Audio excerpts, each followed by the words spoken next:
Mandela Yoga Project was created to address the American public health crisis of racism by treating the racially traumatized nervous systems of people of color. Today, we are meeting the people who are creating a new blueprint for healthcare, and it's probably unlike anything you've ever known. The creation of Mandela Yoga Project as a public health intervention was inspired by the loss of my sister at age 54. Her name was Sonia. She was a curvy Black woman who would never feel welcome or at ease in a typical yoga studio. It started as a question. Can an ancient healing practice from India be used to treat people of color in the U.S. who suffer disproportionately from deadly, treatable, and preventable chronic health conditions like diabetes? The research question became a pilot. Then, it was adopted for trial by a federally qualified health center and other health systems and public health partners. If you're interested in health equity, community power, racial justice, and systems change, stay tuned to see how it all comes together in the Mandela Yoga Project.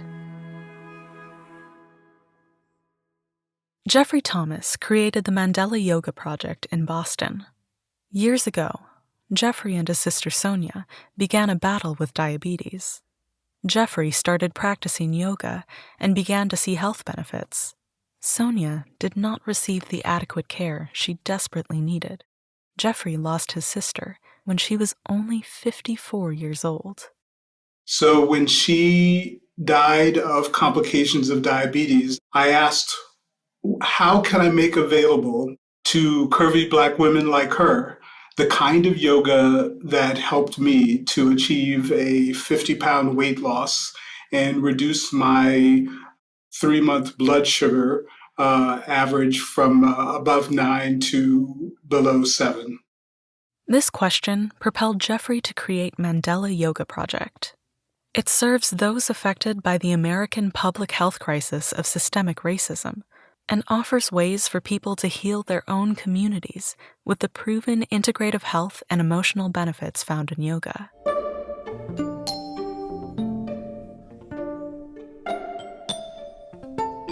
Dr. Lamont Green is the Director of Diversity, Equity, and Inclusion at the Technical Assistance Collaborative.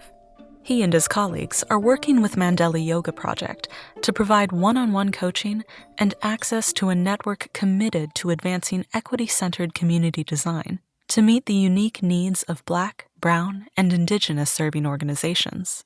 We know that yoga is quite effective. But in the African American community, sometimes there's accessibility with doing yoga and those types of things. And so the program is just exciting on so many levels. Mandela Yoga Project has partnered with Harvard Medical School researcher Dr. Richa Gawanda. Together, they are designing a participatory action research program that will study the healing benefits of yoga for people of color. So yoga is an ancient practice. It's an indigenous practice from India. Modern yoga research has put forth 14 elements. Examples are awareness of breath, the role of breath work in yoga, the philosophy underlying, so ethics, compassion, acceptance, some strengthening aspect of the body, and some social aspects, so on and so forth. And so different interventions have different strengths in these different areas. Mandela Yoga as an intervention is a fairly complete yoga intervention in terms of the different properties of yoga. And it also layers on the awareness of the racially traumatized nervous systems of folks of color and all of this beautiful both ancient and modern wisdom around how to care for our nervous systems. So it brings together the science of the parasympathetic nervous system and the HPA axis. It brings together from the SAMHSA trauma-informed care, so 6 principles of trauma-informed care. It brings together the cultural wisdom practices at the opening and the closing that peers bring themselves. The program is designed for people of color, and it prioritizes a sense of belonging. The idea is that only when everyone feels accepted and valued can society progress toward true equity and justice. One of the core components of the Mandela Yoga intervention is that it is peer-led. And the reason for that was I knew that my sister, were she to have available to her someone who looked like her, who might understand her life, she'd be more likely to go to yoga. Research shows, as Richa explains, that this sense of belonging increases attendance and adherence rates. In the initial community implementations of Mandela Yoga, the intervention, we've seen high acceptability amongst communities of color. That includes people who have been impacted by chronic illness, by the stress of systemic racism, those who are formerly incarcerated. The high acceptability and also high attendance rates are initial findings that really support the promise of this as a potentially feasible intervention in clinical settings, where attendance and adherence to medical and clinical regimens, like are people taking their medication, are people coming in to see the doctor, where no-show rates are really high amongst people of color. And so those initial findings of acceptability and feasibility really matter. And adherence leads to better health outcomes. In addition, we're seeing just amazing self-reported improvements in sleep, fatigue, social isolation, stress, mood, and for seniors are reporting more mobility, less pain, and also higher quality of life. But how do you create a sense of belonging for people, human beings just like you and me, who have been cast aside from society, sometimes for their entire lives? The challenge was to adapt the program that we had created for my sister Sonia and women like her with metabolic syndromes like high blood pressure and diabetes, to adapt the intervention, the peer-led intervention, to adapt that for use by men of color at risk of fatal overdose upon release from incarceration. So that meant that we had to find a male yoga teacher, a male yoga teacher of color, and in the case of the town of Lawrence, Massachusetts, a male yoga teacher of color who speaks Spanish, who also teaches in Spanish, because a lot of yoga teachers that I know that I did yoga teacher training with don't teach in Spanish because there are not yoga teacher training programs conducted in Spanish. And also that yoga instructor had to be in recovery and formerly incarcerated. So covering those 6 different areas of peer experience seemed impossible.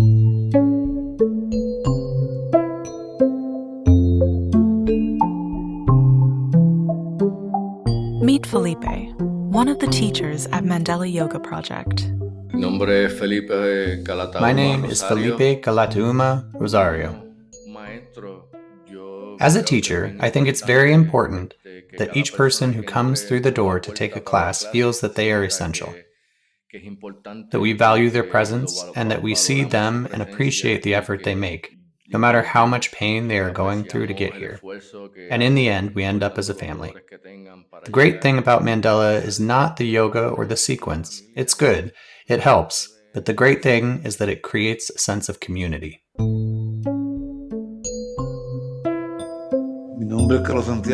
My name is Carlos Santiago. I am Puerto Rican. I was recently incarcerated. When I came home, I participated in a class at the Family Health Center in Lawrence, and that's where I was introduced to Mandela Yoga. The Greater Lawrence Family Health Center is a local clinic that helps formerly incarcerated people re-enter society. That's where a coordinator, Miss Rondo, encouraged Carlos to try yoga. Carlos went to classes for a year, then started yoga teacher training. Today, he is an apprentice teacher, leading his own sessions at Mandela Yoga Project. I learned about the class through Miss Rondo. As I participated in class, I felt more human and like I could communicate with people because the Mandela Yoga Project accepted me as I was. As Felipe says, there's always joy and love and respect on our faces. We have had an opportunity to come into our humanity. These are two men who have been integral in welcoming a new community to Mandela Yoga Project. They were able to do so because they had life experiences, facing tremendous adversity and empathy for others who are still struggling. They also had an eagerness to create a life and a community defined by dignity, humanity, and well-being.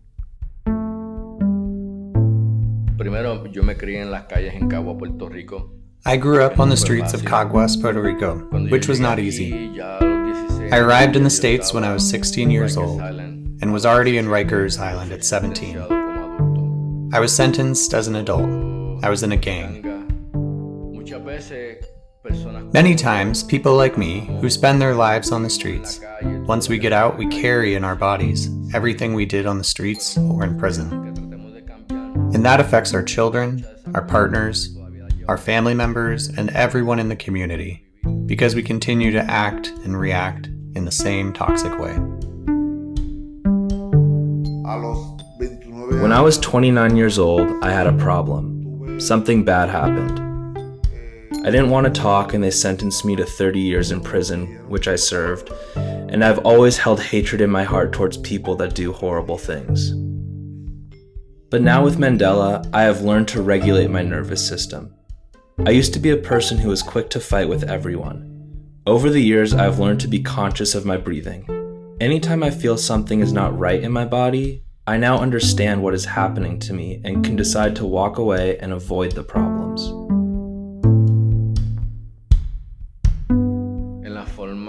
Mandela Yoga practices trauma-informed care. It makes us aware of what is happening to us.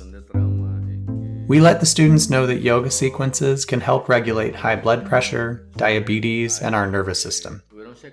The sequences are combined with breathing and other poses during a 45-minute to 1-hour session. Even if you can't do some of the poses, we ask the person to visualize them because the mind and body don't understand the difference. I think everyone should see how important this program is because it not only helps bring healing to many people, it helps with diabetes and high blood pressure, but it also gives them an opportunity to access free healthcare services that would normally be very expensive. Students have the opportunity, like Carlos, to become teachers and to be able to take this project to the community so that it can continue to grow and continue to spread in our communities, which is very much needed. Let's do it with love. Let's do it with respect. Let's do it in honor of Jeffrey Thomas and the Mandela Yoga Project. This is an effort to do something good for young people, for adults, for the whole community. Let's move forward. That's what it's all about.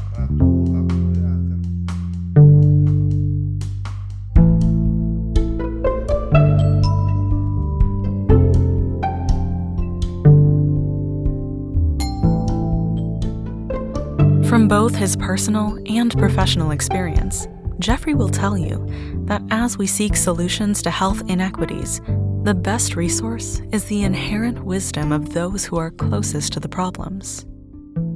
I'm especially excited because there's so much focus these days on centering the wisdom of people with lived experience with an array of chronic health conditions and challenges. How can you be an expert if you haven't experienced homelessness, if you haven't experienced incarceration, if you haven't experienced racial oppression? How can you be an expert in overcoming those health disparities without having had those experiences?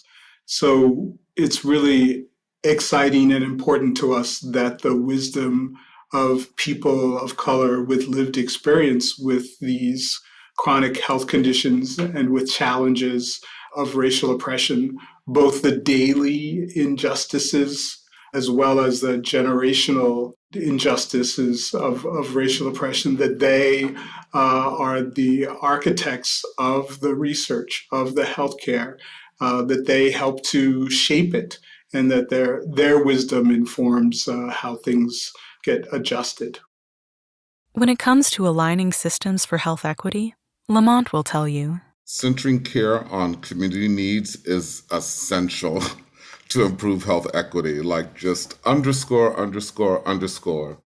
regarding the crisis of structural racism being named as a public health crisis, to now testing the feasibility and acceptability in the medical system.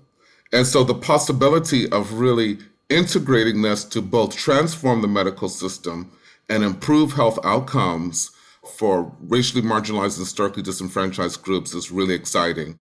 At the core of systems alignment, that's what it's really about. It's about flipping the script of development and looking at communities most impacted, the indigenous wisdom and cultural assets that are already there. How can we have that knowledge inform what we know that works? So that could be supplemented and paid for by Medicaid. And it really becomes a win-win in both improving health outcomes, building trust, and having services and treatments that are culturally resonant.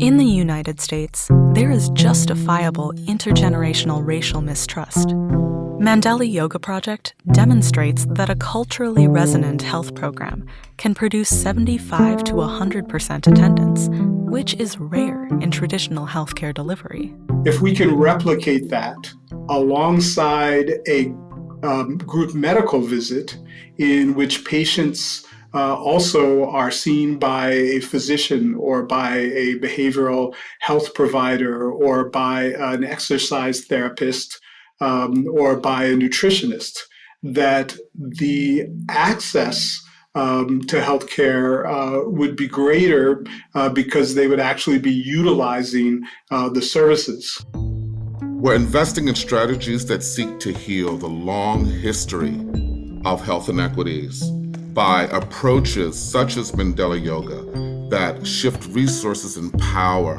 back to people and communities of color while utilizing their cultural assets, community knowledge, and resiliency that is often underfunded and devalued. So, what is culturally resonant care? Jeffrey explains. Each peer facilitator is meant to select a culturally appropriate opening and closing that would resonate with the peers that they've assembled. So in the case of my sister in the community room of the church where she would do Zumba or where she led the children's choir, they might open with, "This little light of mine, I'm gonna let it shine." And they might close with, "Nobody knows the trouble I've seen." And Felipe and Carlos in East Boston, in the Spanish-speaking Puerto Rican community, they might open with a Taíno prayer and close with a Taíno tune on flute. And what's been really remarkable in the pilot in East Boston in the senior housing development is that after a few weeks, some of the little old ladies began to bring instruments to play along with the opening and closing. It really can be magic when people have the capacity. It can be really remarkable when people are invited to bring what they know works as a culturally resonant resiliency practice to their own group healing. I learned over the course of iterating on this intervention that there's science behind that there's a racial and ethnic concordance in health outcomes, so that when the provider and the patient share cultural affinity, that the health outcomes are greater.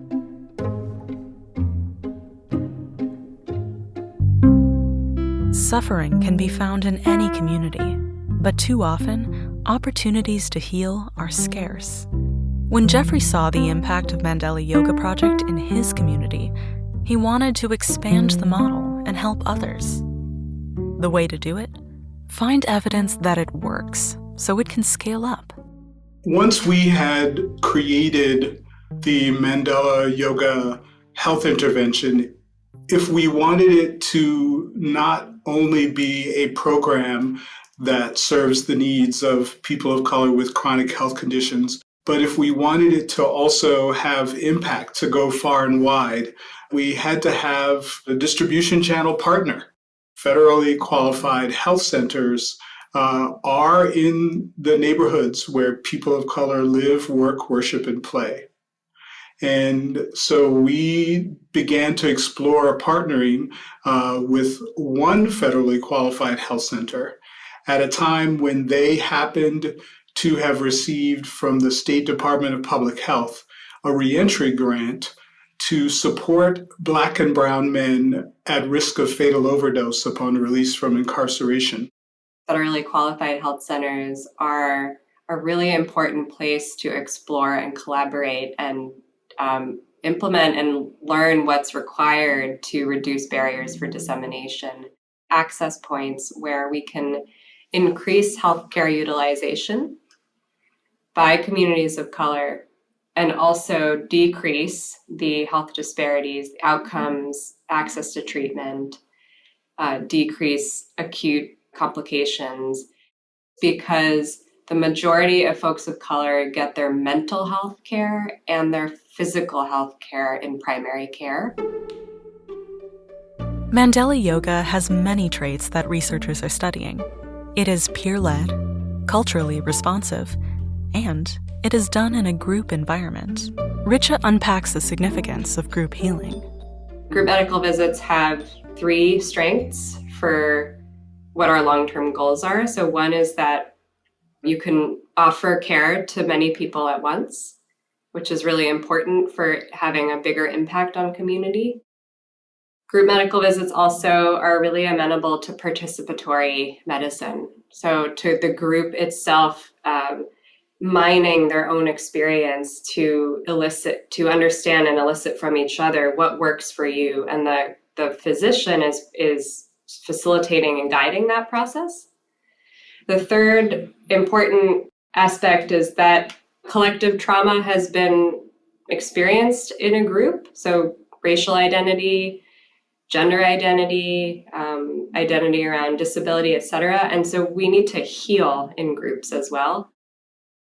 The power of that group camaraderie, the social belonging, the sense of being validated and one's experience being normalized in a group, so that can synergize with the healthcare. Community-centered work improves research and contributes to the advancement of health sciences. Having a multi-layered intervention like this is incredibly exciting as a researcher because, first of all, there's so much to understand and be in dialogue about with patients. And then there's also a lot of strength. It's a very robust intervention, and I'm excited to see, so what aspects particularly help those who are elderly? What aspects particularly that help those who have mobility challenges due to pain versus, thinking about behavior change in the context of a chronic illness versus thinking about the stress of being recently incarcerated. Richa and Lamont are here as scientists and researchers who are collecting data, building trust, and changing lives for the better. But they aren't the only ones. As Jeffrey points out, everyone in the Mandela Yoga Project community is a participatory citizen researcher. We are inviting our participants to help shape the surveys themselves. What questions should we be asking that we're not asking? What questions are asked that we shouldn't be asking that's none of our business? Lamont points out that the research doesn't only benefit the community, but in fact, it helps bring whole systems into better alignment. It shows us a way to tackle bigger problems like structural racism. The overall impact isn't fully understood yet, but it's clear that it is far-reaching. Our whole goal with systems alignment is to improve health equity, especially for racially marginalized and historically disenfranchised groups that have such poor outcomes. And it's not because something's wrong with those groups. It's that legacy of structural racism and other forms of oppression and the stress of the daily living in such a context, how one can become inflamed, right? That leads to high blood pressure and all of these other metabolic disorders. And really, we also see this in Mandela Yoga, where we're investing in a strategy that shifts from a victim or needs analysis and an attempt to so-called fix disenfranchised communities to a systems change approach that recognizes the role of systems in perpetuating inequities. And the whole system, public health system, the payer system, the healthcare system will all be improved.